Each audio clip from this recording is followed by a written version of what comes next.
Орон төргийн үзэгчтэй эсэн төмний телевиз үндсэн мэдээллийн хөтөлбөрийн өнөөдрийн дугаар эхлэж байна. Анхаарлаа хандуулна. Үндсэн мэдээллийг хүргэе. Улсын хурал дахь бие даагч гишүүд болох боловч чуулган даваа сурнаар мэдээлэл хийлээ. Бие даагчдын зүгээс өнгөрсөн хаврын чуулганаар хилцэж баталсан хуулийн төслийн талаар мэдээлэл хийсэн юм. Мөн ээлжид бас чуулганы хуралдаанаар хилцсэн үндсэн хуулийн цэцгийн амарснаг огцруулах асуудлыг хууль бусаар хүч төрөн хилэлцэж огцруулсан нь үндсэн хуулийг зөрчсөн гэж үзэж байгаагаа илэрхийлсэн юм. Хаврын чуулганы үеэр чухал хуулиудыг хэлэлцэж батлаж амжихгүй болов. Тэр хугацаанд намууд нэр дэвшигчдэд тодруулаад иргэд хадгаал сарын 4-ний өдөр гэхэд нэр дэвшигчдэд бүртгүүлнэ. Хинийгээ дэвшүүлэх, хэрхэн дэвшүүлэх гэдэгтээ анхаарах байх. Иймээс бид хаврын чуулганы үеэр цаг хугацаанд батлагддаг 2015 оны төсвийн гүйцэтгэл, 2017 оны төсвийн хүрээний мэдэгдэл, 2017 оны төсвийн төсөөлөл зэрэг хуулиудыг эхний хагас жилдээ батлах ёстой хэмээсэн байна. Мөн ээлжид бус чуулганы зөвхөн нэг хүнийг огцруулахын төлөө хийсэн хэмээгээ цэц бол муу ажилласан. Цэцгийн тунгалаг байдлыг бохирдуулсан, улсын хурлын гишүүн сайттай хариуцлага тооцох хуулийн заалтыг байхгүй болгосон ийм муухай зүйлийг цэц хийсэн. Гэхдээ цэцгийн даргыг эргүүлэн татаж байгаа нь арга нь өөрөө үндсэн хуулийг зөрчиж байгаа юм. Тиймээс бид оролцоогүй. Яагаад гэвэл цэцгийн гишүүнийг огцруулахад тухайн санал болгосон байгууллагын санал цэцгийн шийдвэр байж улсын хуулиар хэлэлцэн гэж байсан байдаг. Сая цэцгийн шийдвэр байгаагүй. Тиймээс хууль зөрчсөн гэж үзэж байна. Цэц бол үнэндээ муу ажилласан гэж улсын хурлын гишүүн даваа сүрэг хэлсэн юм а. Бондын төлбөртөө хамааралтай бэлтгэн ажлууд хийдэг ёстой байх. Бие даагчид энэ асуудалд хэр санаа зовниж байна. Энэ талаар ямар санаачлаг байгаа гэсэн асуултанд өөр зөлийн асуудал яригдж байхад өөрийн асуудлаа бүтцээ бий болгооч. Хэрхэн барагдуулах механизм бүрдүүлээч гэж олон удаа хэлсэн боловч хүлээн аваагүй. Товчондоо бол өнөөдрөөс эхлэн эрсдлийг сангаа байгуулах юм гэсэн юм а. Дараагийн мэдээ хүргэе. Улсын хурлын гишүүн хууль зүйн байнгын хорооны дараа Ганбат хэвлэлийн баг хурлын улсын хурлын 2015 оны намрын ээлж чуулган болон ээлжид бус чуулганы хугацаанд хууль зүйн байнгын хорооны хийсэн ажлын талаар танилцууллаа. Намрын чуулганы хугацаанд байнгын хороо 19 удаа хуралдаж 55 асуудлыг хэлэлцэн бөгөөд хуулийн төсөл 257, улсын хурлын тогтоолын төсөл 12-ыг хэлэлцэн, санал дүгнэлт 20-ийг танилцуулах 5, зарчмын зөрүүтэй 324 саналын томьёолол тус бүр бэлтгэн чуулганы нэгдсэн хуралдаанд хэлэлцүүлж шийдвэрлүүлсэн байна. Байнгын хороо нийтдээ 60 цаг 16 минут хуралдсан байна. Байнгын хорооны тогтоолоор 15 ажлын хэсэг байгуулагдаж 35 удаа хуралдаж, хууль тогтоолын төслүүдийг чуулганы нэгдсэн хуралдаанд бэлтгэх үүрэгтэйгээр ажилласан хэмээн байнгын хорооны дарга Ганбат танилцуулсан юм. Тэрбээр тайлант хугацаанд иргэдээс ирүүлсэн 59 өргөдөл гомдол байгууллага аж ахуйн нэгжийг ирүүлсэн 134 албан бичиг санал хүсэлтийг хүлээн авч, хууль заасан журмын дагуу шийдвэрлэж хариуг нь хугацаанд нь өгсөн гэлээ. Байнгын хороо бий даасан 3 хууль, үүнд эрүүгийн хууль зөрчлийн тухай хууль, захиргааны хэрэгсшүүх хянан шийдвэрлэх тухай хуулиудыг хэлэлцэж баталсан гэлээ. Хууль зүйн байнгын хорооноос санаачилсан засгийн газрыг хэрэглэх газар яамд болон агентлгийн холбоотой албан тушаалтнуудад хууль тогтоомжийн тухай хууль болон захиргааны ерөнхий хуулийн талаарх сургалтыг хууль зүйн яам болон нэгдсэн үндэсний байгууллагын иргэдийн оролцоотой хууль тогтоох ажиллагааг дэмжихийн төсөлтөд хамтран зохиогон байгуулсан байна. Мөн хууль тогтоомжийн тухай хуулиар улсын хурлын гишүүдийн зөвлөх туслах бие төлөөлөгч болон парламентын сэтгүүлчдэд зориулж танилцуулах сургалтыг хийсэн. Дараагийн мэдээ хүргэе. Аж үйлдвэрийн шинжилгээ ухааны ахтан болон улуурхайн танхим хамтран шинжилгээ ухааны үйлдвэрлэлийн холбоог бэхжүүлэх арга зам зөвлөгөөн туушин зочид бодлын цоён танхимд зохион байгуулагдлаа. Ус зөвлөгөөний нэж аж үйлдвэрийн сайд Эрдэнэт үг хэлсэн. Тэрээр үйлдвэр шинжилгээ ухааны шинэ алалт инновацийг уялдуулах холбоо нь улс орны хөгжилд чухал нөлөө үзүүлнэ гэдгийг онцоллоо. Энэ бол эдийн засгтаа бол мэдээж бол эрг үр дүн авчирна. Тэрнээс гадна энэ өөрөө бол үндэсний аюулгүй байдал талаас ч гэсэн дотоодынхоо газрын тосны нөөцлөөр тулгуурлаад үйлдвэрлэл эрхлэх нь бол хамгийн чухлаа гэж харж байгаа. Тэгэхээр мэдээж Монгол улсын одоо хэрэгцээг бүрэн хангах үс тийм нефтийн олборлолт одоохондоо хийгдээгүй хэдий ч бол өнгөрсөн одоо жил бол тамсгаас 1.1 одоо сая тонн. За тэгээ мөн зүүн баянгаас бол 100 гаруй мянган тонн. Ингэхдээ ер нь бол цаашдаа бол одоо илэрцтэй олборлох боломжтой орд газрууд бол нээгдэж байгаа. Тэгэхээр ер нь энэ хоёр үйлдвэр баригдсанараа бол дотоодын түүхий эдийн нөөцөө ашиглаад бол бүрэн энэ Монгол улсынхаа нефт бүтээгдэхүүний хэрэгцээг хангана л гэж харж байна. Шинжилгээ ухааны талаас нь аваад үзэх юм бол Монгол улс өнөөдөр шинжилгээ ухаанд оруулж байгаа хөрөнгө оруулалтаа эрс нэмж өгөх ёстой. Шинжилгээ ухаанд төрөөс олгодог төсвөө нэмж өгөх хэрэгтэй байна.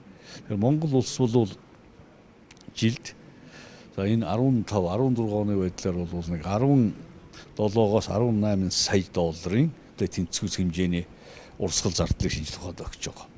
Тэгэхээр зэрэг энэ аль хэр мөнгө гээд бодоод үзэхээр энэ бол бүгд найрамдагчдаар тулсад судалгааны ганцхан төсөлд томоо хоёр дэмтэнд олгож байгаа нэг төсөлд өгдөг л мөнгөний хэмжээтэй. Гэтэл Гятад улс өөрөө 2015 оны байдлаар шинжлэх ухааны технологид 350 тэрбум доллар гаргаж байгаа. Тэгэхээр манайхаас хэд их их байна уу? Ингээ бодоод үзэхэд одоо харьцуулах аргагүй л дээ. Хүний тоонд ч харьцуулаад үзсэн Гятад нэг хүнд оногч байгаа шинжлэх ухааны технологийн арга хэмжээний зардал Монголынхоос 6 дахин их байдаг. Тэгэхээр манайх энэ зардлаа нэмж өгчөөж шинжлэх ухааныхаа салбарыг тамир тэнхээс уулгаж чадна. Шинжлэх ухааны салбар тамир тэнхээс уугаад үйлдвэрийн салбарын технологийн хөрс сайжирчих юм бол энэ хоёр зүгээр аяндаа ингээл уулзчих юм байна.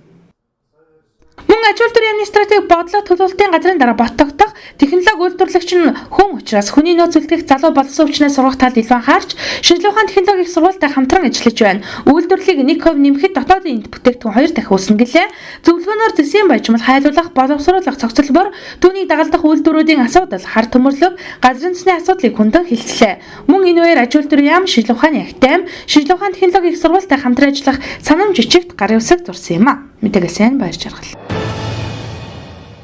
2001 он нэгдсэн үндэсний байгууллагын 49-р чуулганаар хоршоо болон хоршоолын эрх зүйн орчныг таатаа болгохыг авч хэлсэн. За үүнээс үүдэх 2003 онд Монгол улсын хэмжээнд хоршоолол байгуулах боломж олцоо бүрдэж эхэлсэн юм. Гэвч төд удалгүй дампуурлаа зарласан эдгээр байгууллагуудын хувьд нэгдсэн үндэсний байгууллагын хүн ам цөөн ядуурлалтай орнуудад хоршоолол байгуулснаар ядуурлалыг тав хүртэлх хуваар бууруулах гэх тодтолыг оруулж өгснийг онцлон тэмдэглэдэг юм. Гэвч хэдий ч ядуурлалыг бууруулах биш улам өргөжүүлсэн хадгаламж зээлийн хоршооны хохирогчид нөхөн төлбөрөө авахыг улсын хурлаас эхэллээ. 2001 онд нэгдсэн үндэсний байгууллагын 40-р чуулганаар хоршоолын орчин нөхцөлийг таатаа болгох талаар хэлсэн. Энэхүү 40-р чуулганаар хоршоо хөгжүүлэх нь дэлхийн нийтээр ядуурлыг 50% хүртэл бууруулна гэсэн дүгнэлтэнд хүрсэн байдаг. Үүнийг дэмжсэн байгууллага бол нэгдсэн үндэсний байгууллага, олон улсын хөдөлмөрийн байгууллага, олон улсын эрүүл мэндийн байгууллага, хоршоодын холбоо зэрэг байгууллагууд юм а. 2001 онд нэгдсэн үндэсний байгууллагын 49-р чуулганаараа хоршоо болон хоршооны эрх зүйн бодлогыг таатаа болгох тухай авч хэлсэн. Тэгэхээр энэ 49-р хуралдаанаа юу гэж хэлсэн бэ? Хоршоо хөгжүүлэх нь дэлхийн нийтээр ядуурлыг доотлон 50% бууруулна гэсэн. Ийм үндслээр хэлсэн. Тэгээ энийг дэмжсэн газар бол нэгдсэн үндэсний байгууллага, олон улсын хөдөлмөрийн байгууллага, олон улсын эрүүл мэндийн байгууллага, хоршоодын холбоод ингэж дэмжиж ирэн гэсэн. Үүний дугаар 2003 онд Монгол улсын засгийн газар 220 дугаар тогтоол гаргаж хоршоо хөгжүүлэх үндсэн хэмжээний хөтөлбөрийг гаргасан. Энэ хүндэтгэлийн хөдөлмөрийн хөтөлбөр дотор юу заасан гэхтэй зэрэг хоршоог одоо бид 2001 оноос одоо хөгжүүлэхэд Монгол улсын ядуурлыг 50% бууруулах юм. Доорынхаа 50%. Тэрнтэй цаашид бид ядуурлаг болох юм а гэж ингэж заасан. Ийм учраас Монгол улсын засгийн газрын хэд хэдэн байгууллагууд үүрэг өгсөн. Үүнд нэгдүгээрт нь толгой одоо байгууллага үндсийнхэн зөвлөлийн тэргүүнээр хүнс хөдөө аж ахуйн яамны сайд носон жиргалыг бусдад нь сангийн сайд улааныг тэгээд гадаад харилцааны яам, хөдөлмөрийн яам гэх мэт 5 яамд үүрэг өгөгдөж тус тусын үүрэг заалтууд өгсөн. Гэтэл тэгээд үүний дараа гартын нэгдсэн үндэсний байгууллагаас явах нэгдсэн үндэсний байгууллагын төрөлцсөн санхүүгийн байгууллагуудаас тусламж өгсөн. Дэлхийн банк, Азийн хөгжлийн банк, Народника сан, бусад Японы одоо Tradis банк гэдэг гэх мэт ингээд олон 13 байгууллагаас 187 сая долларын тусламж хоршоо хөгжүүлэх гэж 187 сая долларыг өгсөн. Үүний дотроос ялангуяа санхүү эдийн засгийн болон Монгол улсын засгийн газарт энэ хоршооны цаашдын эдийн засгийн чадхыг сайжруулахын тулд бусд нь зөвөр одоо буцалтгүй тусламж маягаар тэр сургалт зохион байгуулах тэдний чадхыг дэвшүүлэх маягаар тэр 80 сая долларын юмуд өгсөн байдаг. Үүний дараагаар 2003 онд Монгол улсын засгийн газар 220 тогтоол гаргаж хоршоо хөгжүүлэх үндэсний хэмжээний хөтөлбөр гаргасан байдаг. Энэ үндэсний хэмжээний зөвлөгөөн дээр хоршоог бид 2001 оноос эхлэн хөгжүүлэх дээр Монгол улсын ядуурлыг 50% хүртэл бууруулна гэж төлөвлөсөн хэдий ч удалгүй хадгалам зээлийн хоршоод нэгдсэн даруйдаа үүд хаалга барьж ард орлын хохирож ихэсэнд өдгөө хүртэл хохирсон иргэд нөхөн төлбөрөө олж авахаар нэгдсэн хэдий ч заримийнх нь амьдрал дөрөөч нас барах хүртэл эрсдлүүд ихсэн тул улсыг хурал засгийн газраас хохирлоо барагдуулж өгөхийг хүсэж байгаа илэрхийллээ. Ер нь биш үү? Хадгалам зээлийн хоршоо гээд өөлөг доног болсон нэг ийм үг байна л да ард түмний дунд. Тэгэхээр хадгалам зээлийн хоршооны энэ хохирогч нар бол ард түмний амьдралын бодит толин боллоо. 11 жил боллоо шүү дээ. Бодит толин гэж хэлж болно. Одоо ард түмний амьдралын төвшин болвол их доошлоо шүү дээ. Одоо амьдрал юунаас доогуур хөлбөрийн нөгөө орлогоос доогуур ийм юу болвол хэцүү боллоо, цалингаа авч чадахгүй боллоо. Тэгэхээр бид нар бол бүр хэцүүдж байгаа болсон. Яагаад гэвэл тухайн үед олсон жоохон хөрөнгөө хэдэн төгрөгөө алдаад тийм үү? Одоо бүр бид нар шин тэрийг олохын тулд хичнээн хөдөлмөрснийг мэдж байгаа шүү дээ. Тий.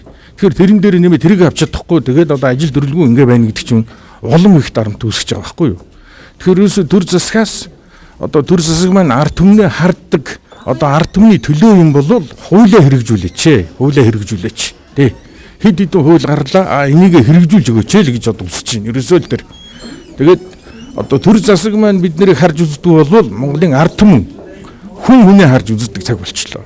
Холбоод одоо энэ хөдөлгөөнийхэндээ бид нар одоо юу яаж уриалж агуулгын цагаас эхлүүлээд 10 гаруй жилийн өмнө шийдвэрлэгдэх хэмжээнд хүрч яс шийтгэл оногдуулсан хадгалам зээлийн хоршоодын дарга удирдлагынаар одоо чөлөөтэй явж байгаа. Тэгсэн хэдий ч бүх зүйлээ барьцаан тавьчихсан иргэд хөлбтүүлсэн мөнгөнийхөө араас эрс сурал босоор нас гүйцэхгүй унсаар байтал төр засгийн зүгээс анхаарлаа хандуулах нь битгий хэл өнгөрсөн борооны хойноос цов нөмөрч бодон тоохгүй өнгөрүүлэхээр завдах нь эдгээр иргэдэд хүндрэл учруулсан хэвээр үлдэх нь. Хизээ энэ асуудал төр засгийн зүгээс хариу арга хэмжээ өгөхийг харуулдаг иргэд олон байна.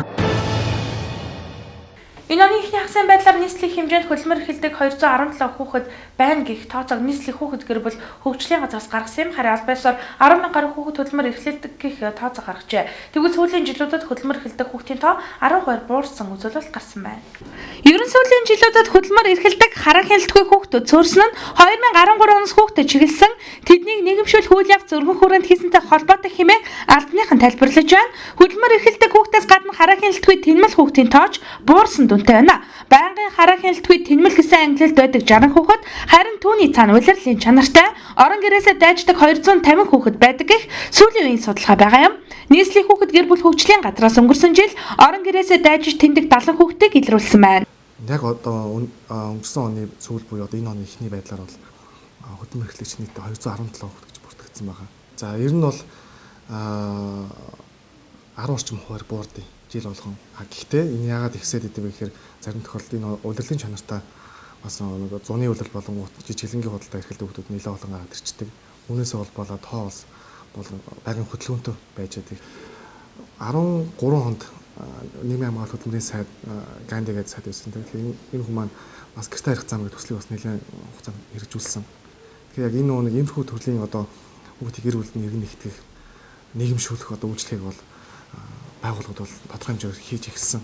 Тэгэхээр яг энэний дагуу бас хүүхдүүдийн хандлага бас зан одоо төлөвтэй одоо өмнө 10-20 жил тэнцэн 10-15 жил тэнцэн хүүхдүүд бас байсан юм дотор. Тэгэхээр иймэрхүү байдлаар одоо хүүхдүүдийн нийгэмшүүлэх одоо үйл явцыг одоо илүү өргөн хүрээнд одоо хийсэнтэл бид холбож үздэг л дээ.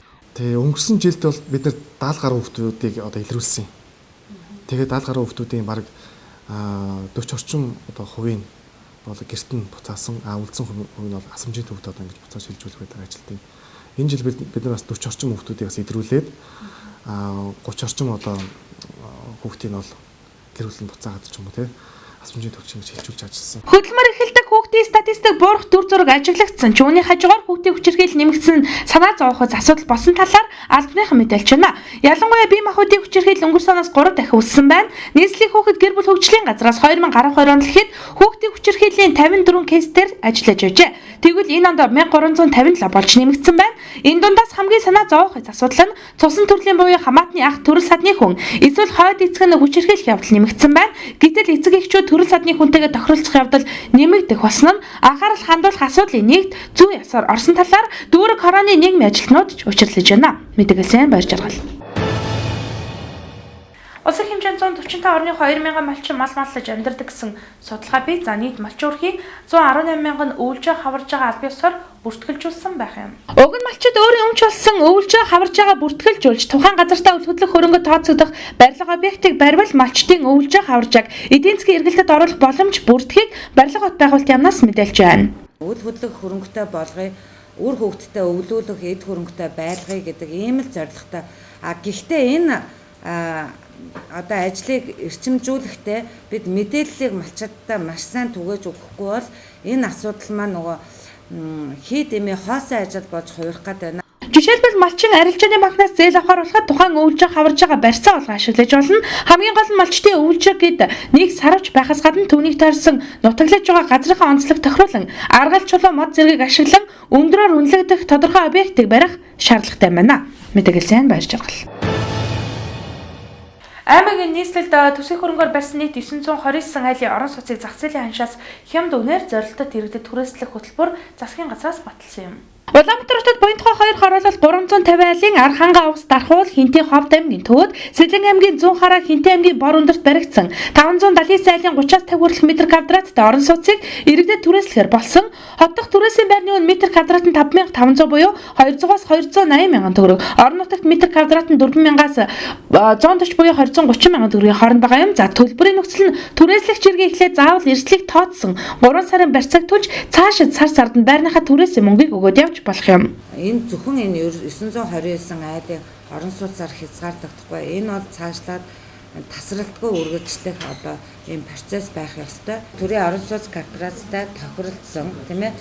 Бидний төрийн хэрэгжүүлж байгаа бодлогыг дэмжсэн үнэ хангалттай буулгаж чадсан компаниудын аж ахуйн нэгжүүдийн орон баригдсан борлуулалтгүй зогссон тэр орон сууцаас төр худалдаж аваад тасралтгүй үргэлжлэх циклээр явах ёстой ийм систем байгаамаа л гэж бид тооцоолж байгаа. Улаанбаатар хотод баригдсан 350 орон сууц за буян тухай 2 хороололт Арханга авс Дархуул Хинтээ Ховд аймгийн төвөд Сэлэн аймгийн 100 хараа Хинтээ аймгийн бор өндөрт баригдсан 579 орон сууцыг төрийн өмчийн түрээсийн орон сууцын санд шилжүүлсэн байна.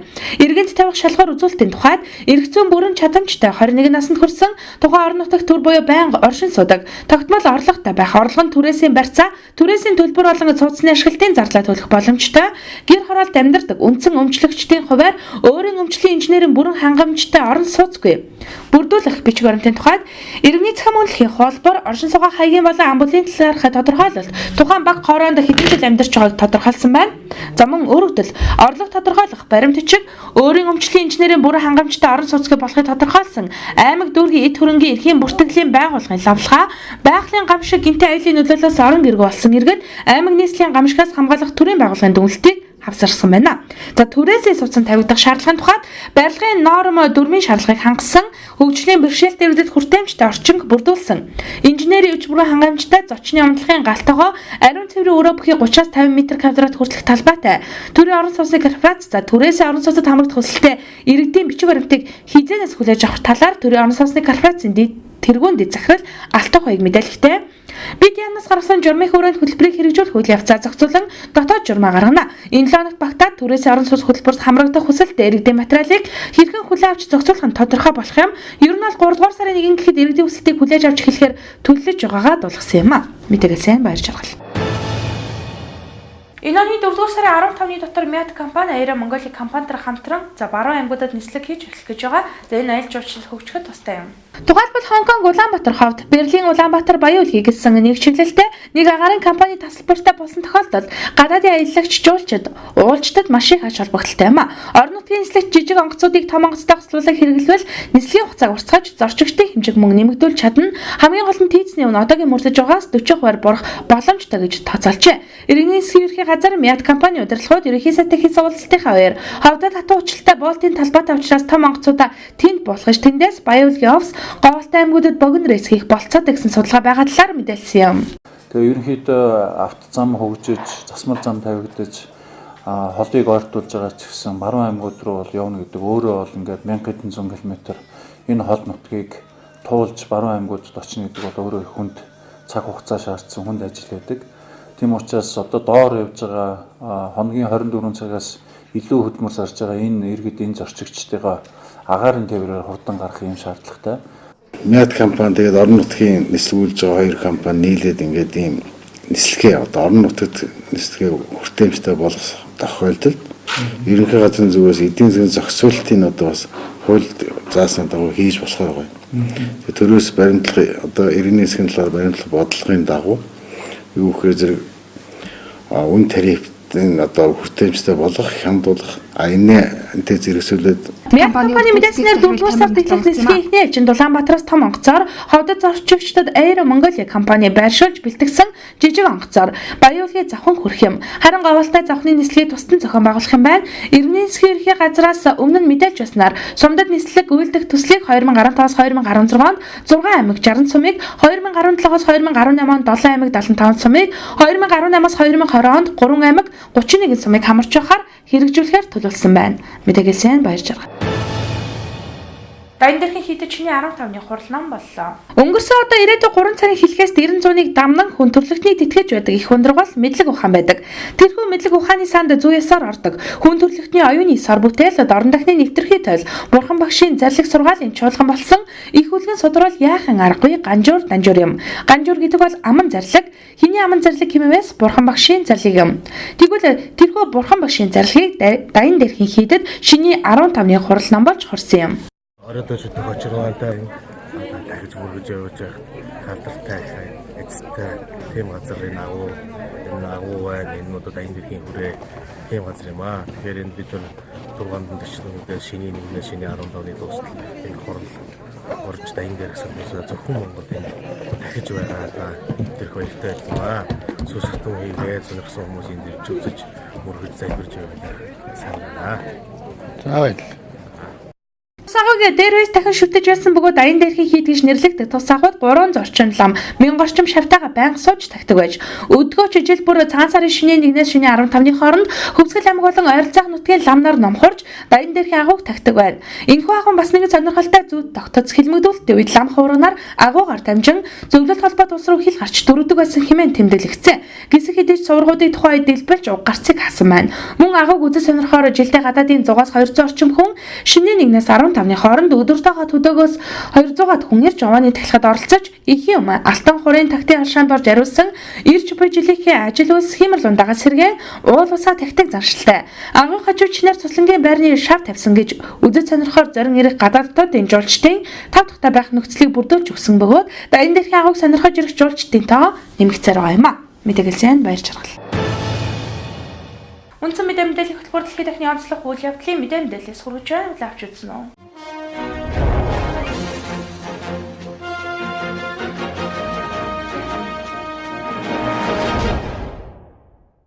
Занятия с 2 ножами и напала на учеников и преподавателей. Канадын Онтарио мужийн сургуулийн сурагч охин хутгаар зэвсэглэн хүүхэд багш руу дайрсан байна. Канадын Торонто хотоос холбоо орших нэгэн сургуулийн 14 настай сурагч хичээлдээ ирэхдээ 2 хутагтаа ирсэн бөгөөд сурагч болон багш нар руугаа дайрчээ. За гэрчүүдийн мэдэгдэж байгаагаар гэмт хэрэгтэн болсон сурагч хин нэгнийг онцлсонгүй замд тааралдсан бүх хүмүүс рүү дайрсан гэжээ. За улмаар 9 хүн өртөж гэмтсэн байна. Аврах том хутгаар зэвсэгсэн охин сургуулийг тэр жигтэн айдас давтуулсан нь илт байлаа гэж гэрчүүд мэдэгджээ. Тус сургуулийн 2 багш охиныг барьж аваад цагдаагийнхныг эртлэн саатуулсан байна. За одоогоор охин саатуулагдаад байгаагаас гадна за түүнтэй сэтгэл судлаачид ажиллаж байгаамаа. Зарим нэг мэдээлэлээс охин нь олон нийтийн сүлжээнд сургууль дээр алдлага явуулна. Дараагаар нь өөрийгөө юутэн гэж бичжээснийг дурдсан байна. За охин ерөнхийдөө тайван дүлгөө ааш оршинтай нэгэн байсан гинэ. Как тихого и спокойного подростка. В Киргизии за последние несколько месяцев Киргиз улс мууны үйл ажиллагааг хоригдолжээ. Киргиз улсын шүүхийн шийдвэрээр мууны урсгалыг сурталчилдаг эв нэгдлийн сүмийн үйл ажиллагааг өөрийн нутаг дэвсгэрт явуулахыг хориглосон байна. За тодруулбал тус улсын үндэсний аюулгүй байдлын хорооны саналаар энэ сарын эхээр мууны шашныг хориглох шийдвэрийг шүүхээс гаргасан байна. Тэд тус шашныг уламжлалт шашны эсрэг үйл ажиллагаа явуулдаг төдийгүй үндэсний аюулгүй байдлыг алдагдуулж болзошгүй хэмээн хориглосон юм. За Киргиз улсаас гадна сүүлийн үед Сингапур, Герман, Орсын холбооны улс зэрэг улс мууны шашны урсгалтай тэмцэн хориглох тухай хилцэж байгаа гэх мэдээлэл байна. За тухайлбал Сингапур улс шашин шүтэх эрхийг хязгаарлаагүйч мууны гаж урсгал буюу эв нэгдлийн сүмийг тус улсын нутаг дэвсгэрт үйл ажиллагаа эрхлэхийг зөвшөөрөөгүй юм а. За мөн Оросын холбооны улс судалгаахийн шашны удирдлагууд муунийг хүчтэй шүүмжилж тус улсын дуумаас тусгай хяналтын байгууллагт хариуцуулан хөөж гаргахаар төлөвлөж байгаа юм а. Бүгд найрамдах Солонгос улсаас гаралтаа эв нэгдлийн сүм болох мууны шашны байгууллага нь Оросын холбооны улсад 1990 оноос хойш идэвхтэй үйл ажиллагаа явуулдаг болжээ. работающие на месте катастрофы говорят, что шанс... Балбын ууланд зорчигч тээврийн нисэх хонгоц алга болжээ. Агарын тээврийн Tara Airlines компани жижиг нисэх хонгоц Балбын ууланд алга болсон тухай Associated Press агентлаг тус улсын түшмэлийн мэдээллээс нь иш татан уламжллаа. За тус агентлагийн мэдээснээр ууг онгоцонд 21 хүн сууж явсны 18 зорчигч 3 багийн гишүүд юм. Балбын улсын Бокаро хотын нисэх онгоцны буудлын төлөөлөгчдийн мэдээснээр онгоцтой ниснийхэн дараахан холбоо тасарчээ. Ууг онгоц Бокаро хотоос Жомсон хотын чиглэлд ниссэн бөгөөд за энэ чиглэлд хөөрч буухан нэгч зурвас байхгүй гэж тэрээр хэлсэн байна. Онгоцтой холбоо тасарсан болохыг тус компани төлөөлөгч нэлээд сүлдэнтсэн байна. За тус компани онгоцыг ирэхээр 2 нисдэг тэрэг илгээсэн боловч цаг агарын байдал таагүй байгаа нь за ирэх хайх ажлыг хөндрүүлж байгаамаа. Диспетчеры потеряли связь с небольшим судном. Johnson & Johnson нас барсан эмэгтэй аргэрт $72 сая хохирол барагдуулна. Америк нэгдсэн улсын Missouri мужийн шүүхээс Johnson & Johnson компани өндөвчний хорт тавдраар нас барсан эмэгтэй аргэрийнхэнд $72 сая хохирол барагдуулах ёстой хэмээн шийдвэрлсэн байна. Алабама Бирмингхамд амьдарч байсан Jacqueline Fox хэмээх эмэгтэй тус компани үйлдвэрлэдэг эмэгтэйчүүдийн хувийн ариун цэвэрт зориулсан Baby Powder-ын Shower to Shower бүтээгдэхүүнийг 35 жилийн турш хэрэглэж ирсэн юм. За тэрвэр өөрийгөө өндөвчний хорт тавдартай гэж мэдээснээс хойш тус бүтээгдэхүүнийг хэрэглэхээ болсон юм а. Jacqueline өнгөрсөн 10 дугаар сард 62 настайд хорт тавдрын улмаас нас оржээ. Эмэгтэй хорт тавдарт туслахад Baby Powder-ын Shower to Shower бүтээгдэхүүн холбоотой гэж үзэж шүүхээс хохирогчийн арга гэрт бодит хохирол гэж $10 сая мөн нэмж $62 сая төлөх ёстой гэж үзсэн байна. Johnson & Johnson компани өөрийн борлуулалтыг нэмэгдүүлэхийн тулд таалаг бүхий бүтээгдэхүүн хорт тавдар үүсгэх магадaltaй гэдгийг хэрэглэгчдэд анхааруулаагүй гэж буруутгаж байна. За Missouri мужийн шүүхэд энэ төрлийн 1000 хэрэг New Jersey-д 200 тохиолдолд бүртгэгджээ. За 2013 оны 10 сард Өмнөд Дакотатах холбооны шүүхэд Deanberg гэх эмэгтэй Johnson & Johnson-ийн биеийн нунтаг бүтээгдэхүүн өндөвчний хорт тавдартай болоход нөлөөсөн гэж гомдол гарсан хэрэг мөн бүртгэгдсэн байна.